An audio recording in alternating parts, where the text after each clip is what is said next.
প্রথমে শোনা গিয়েছিল হোটেল সংকটের কারণে ঢাকার স্থানীয় ক্রিকেটারদের হোটেল ছেড়ে দিতে বলেছে দুর্বার রাজশাহী। দলটি এর আগে আরও দুটো হোটেলে ভাড়া বকেয়া রেখেছিল বলে অভিযোগ আছে, তাই এটি বিশ্বাসযোগ্য গুজব বলেই মনে হচ্ছিল। তবে পরে দলের পক্ষ থেকে দাবি করা হয় স্থানীয় ক্রিকেটাররাই ছুটি চেয়েছিলেন, তাই তাদের বাসায় যাওয়ার অনুমতি দেওয়া হয়েছে। বিপিএল এর চলতি আসরে নানা নেতিবাচক কারণে শিরোনামে আসা দুর্বার রাজশাহী এখনও প্লে অফের দৌড়ে টিকে আছে।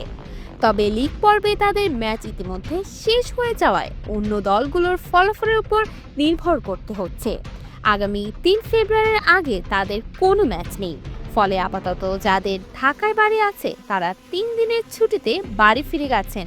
অন্য খেলোয়াড় ও স্টাফরা থাকছেন টিম হোটেলেই।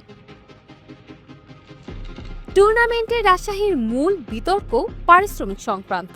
সময় মতো ক্রিকেটারদের পাওনা না মেটানো নিয়ে একাধিকবার আলোচনা হয়েছে। চট্টগ্রাম পর্বে অনুশীলন বয়কট করেছিলেন ক্রিকেটাররা, আর ঢাকা পর্বে দেখা দেয় আরও বড় সংকট। নজিরবিহীনভাবে রংপুর রাইডার্সের বিপক্ষে ম্যাচের দিন টাকা না পাওয়ায় দলে থাকা বিদেশি ক্রিকেটাররা মাঠে নামেননি। বিপিএল এর নিয়ম অনুযায়ী একাদশে অন্তত 2 জন বিদেশি খেলোয়াড় থাকা বাধ্যতামূলক হলেও বিশেষ ছাড় দেওয়া হয় রাজশাহীকে, ফলে দেশি ক্রিকেটারদের নিয়েই মাঠে নামে তারা। পরে বিবিসির আশ্বাসে লিগ পর্বে নিজেদের শেষ ম্যাচে সিলেট স্ট্রাইকার্সের বিপক্ষে রাজশাহীর বিদেশিরা ফের খেলেন।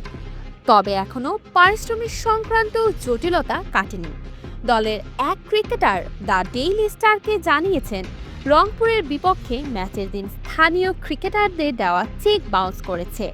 শুধু তাই নয়, এখন পর্যন্ত দৈনিক ভাতাও পাননি তারা। এছাড়া ঢাকা পর্বের শুরুতে টিম হোটেল বদলানো নিয়েও সমস্যা তৈরি হয়। এসব বিতর্কের মাঝেও প্লে অফের লড়াইয়ে টিকে আছে রাজশাহী।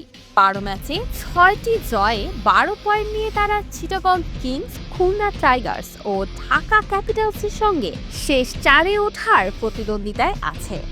ইতিমধ্যে Rangpur Riders O Fortune Barishal play of নিশ্চিত করেছে।